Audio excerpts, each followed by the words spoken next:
Несмотря на то, что с момента окончания Второй мировой войны прошло уже очень много лет, тема вклада каждой из стран-союзниц в общую победу то и дело мелькает в международных информационных сводках. Каждое государство неуклонно стремится повысить свой престиж в глазах мирового сообщества, и в ход идут абсолютно все возможные методы. Соединенные Штаты Америки уверенно называют себя одной из главных стран-победительниц во Второй мировой войне.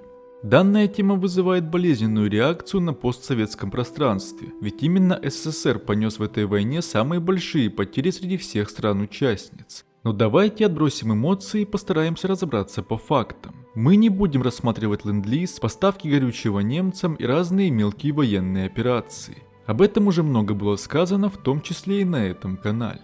Остановимся лишь на самых крупных и значимых боевых действиях, в которых принимала участие американская армия в годы войны. Соединенные Штаты Америки объявили о вступлении во Вторую мировую войну 7 декабря 1941 года. Поводом послужила знаменитая атака японской авиации на военно-морскую базу в Перл-Харбор. В результате внезапного авиаудара США потеряли 4 линкора, 2 крейсера, 188 самолетов и почти 2500 личного состава. Этим налетом Япония нанесла американцам позорную оплеуху, которая навсегда отпечаталась в их истории черным пятном. Здесь и кроется одна важнейшая особенность. США, конечно, боролись с Германией, но основные их силы были направлены на то, чтобы победить дерзкую Японию. Спустя несколько дней японские войска начали вторжение на Филиппины. Изначально обороняющиеся имели численное превосходство, а возглавлял их известный американский военачальник Дуглас МакАртур. Однако филиппинские солдаты были плохо вооружены и обучены, а японская армия имела весомое преимущество по технике. Ключевым стал захват японцами Малайи и голландской Ост-Индии. После этого войска союзников стали испытывать колоссальные проблемы со снабжением, что в конечном счете привело к их разгрому.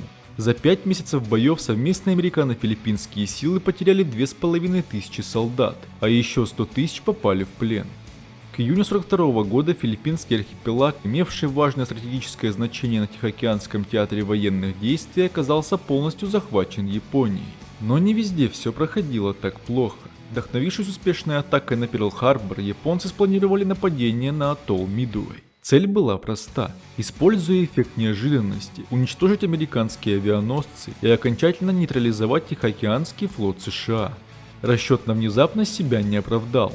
Американские криптографы смогли добыть сведения, что следующая атака японской армии будет некая цель AF.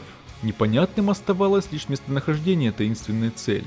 Предположив, что это Мидуэй, американцы отправили сообщение о нехватке на атолле воды. Тут же последовала японская шифровка. Неполадки с водоснабжением на AF. Тут уже все стало ясно. Несмотря на большие разрушения, принесенные первым японским авианалетом, американской зенитной артиллерии удалось сбить около трети атаковавших базу бомбардировщиков противника. Американская авиация, своевременно покинувшая место дислокации, не пострадала. Основное противостояние развернулось на море. Первый удар нанесла палубная авиация США сразу по 3 авианосцам императорского флота. Через несколько часов нападению подверглись уже американские корабли. В результате обоюдных атак с 4 по 7 июня 1942 года больше преуспели США, потопившие все 4 японских авианосца и 1 крейсер. После тяжелого поражения Япония упустила стратегическую инициативу и была вынуждена сосредоточиться на обороне.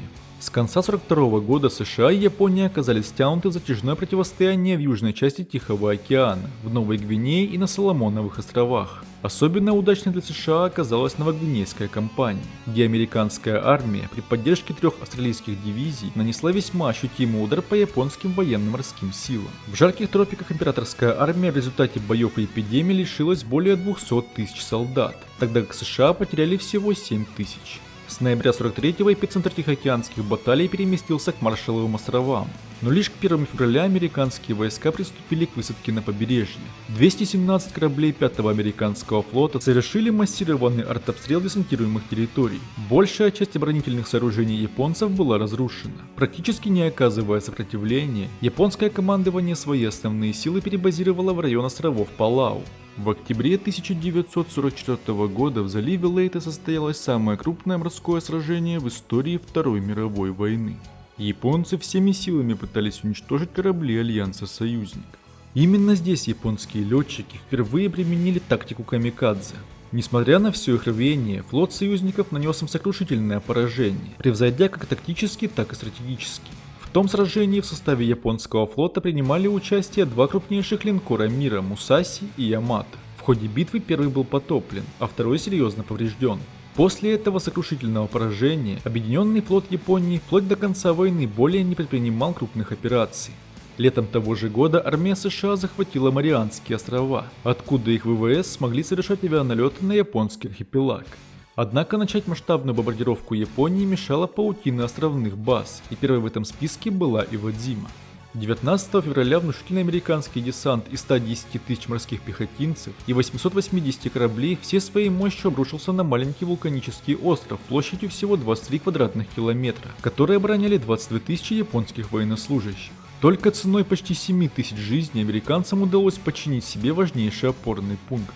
Еще более тяжелые бои ждали американцев на острове Окинава, который от побережья Японии отделяли всего 544 километра. Американцы столкнулись с невероятно ожесточенным сопротивлением японских защитников. За 82 дня кровопролитных боев японцы потопили или вывели из строя 186 кораблей ВМС США. Из 182 тысяч американских солдат погибли более 12 тысяч. По случаю победы британский премьер Уинстон Черчилль отправил американскому президенту Гэри Трумэну послание. Это битва среди самых напряженных и знаменитых в военной истории. Мы салютуем вашим солдатам и командирам, участвовавшим в ней. Итогом 3,5 лет участия США во Второй мировой войне стали более 200 тысяч убитых солдат и офицеров.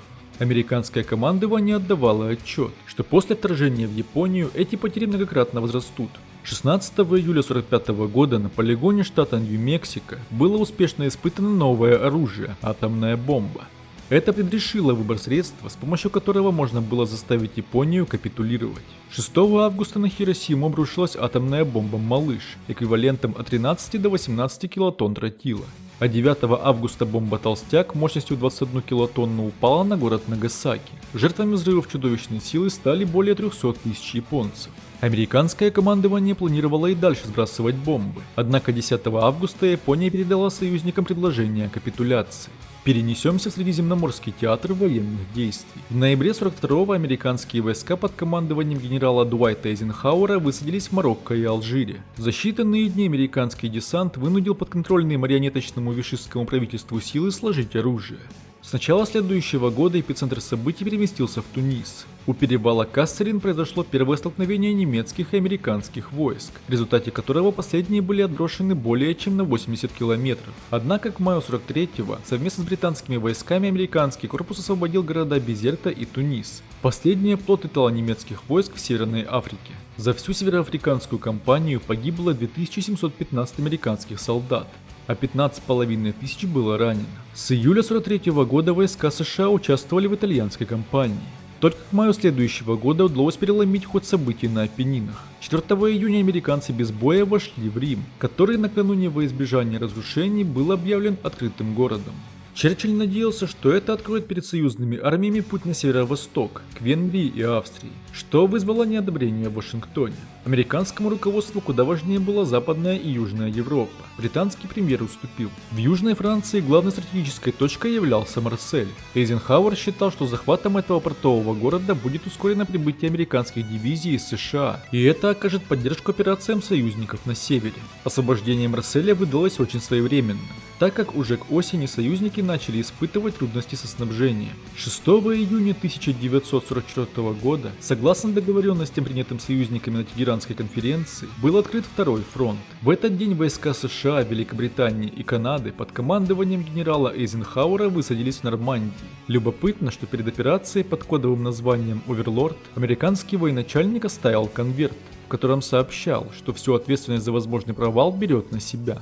Место высадки американского десанта, 8-километровый участок пляжа близ города Лонгвиль, стал для американских бойцов настоящим адом. Несмотря на то, что больше половины оборонявшей этот сектор 352-й немецкой пехотной дивизии составляли подростки и ветераны, они смогли до вечера сдерживать натиск 5-го американского корпуса, нанеся ему серьезный урон. Армия США потеряла свыше 50 танков, около 60 судов и более 3000 солдат. Из 2400 тонн припасов, предназначенных для высадки, было выгружено лишь 100 тонн. В конце июля американские части под командованием генерала Брэдли принимали участие в операции «Кобра», которая привела к созданию котла и предрешила поражение германской армии в Нормандии. Растянувшаяся на все лето нормандская операция обошлась США в 20 668 погибших. Но самым тяжелым испытанием для Соединенных Штатов не только на Европейском фронте, но и за весь период войны стала Орденская операция. И это несмотря на то, что 90-тысячную американскую группировку атаковал более скромный 67-тысячный германский корпус. Разведка США знала о готовящемся наступлении немцев в районе Орден. Тем не менее, ударная волна немецкой атаки была столь сильна, что без труда прорвала американскую оборону. По данным Министерства обороны США, за 1,5 месяца боев американские войска потеряли в Орденах 19 тысяч убитыми и 47,5 тысяч ранеными. Большие надежды в те дни союзники возлагали на Советский Союз. Из письма Черчилля Сталину: «Мы, американцы, бросаем в бой все, что можем. Весть, сообщенная вами мне, сильно ободрит генерала Эйзенхауэра, так как она даст ему уверенность в том, что немцам придется делить свои резервы между нашими двумя пылающими фронтами». 12 января 1945 года советские войска начали широкую наступательную операцию на всем советско-германском фронте. Вдобавок к этому немецкие войска постигла еще одна катастрофа. Последовали невероятного масштаба проблемы со снабжением. Доходило до того, что элементарно нечем было заправить танки, и мощные боевые машины просто стояли, не в силах продолжить движение. Такая ситуация, вкупе с наступающим с двух фронтов врагом, уже не оставляла никаких шансов на положительный исход. Спасибо за просмотр. Ставьте лайк и подписывайтесь на канал, если вы этого еще не сделали. Всем пока!